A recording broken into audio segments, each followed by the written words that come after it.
అమ్మ నన్ను క్షమించువు కథ మీరు వినాలనుకుంటే ఆదివారం మధ్యాహ్నం 2 గంటలకు అప్లోడ్ అవుతుంది, వినండి.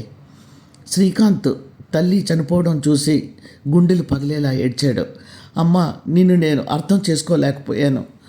అడిగిందే 10 సార్లు అడుగుతుంటే చిరాకు పడ్డాను. నన్ను క్షమించమ్మా.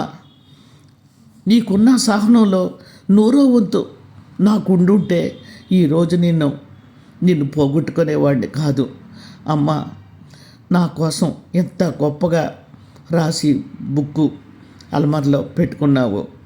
అది చూస్తుంటే మీ తల్లులకున్న ఓర్పు సహనంలో మా బిడ్డలకు 100వ వంతు కూడా ఉండడం లేదు. ఇది నిజంగా చాలా బాధపడవలసిన విషయం అమ్మ.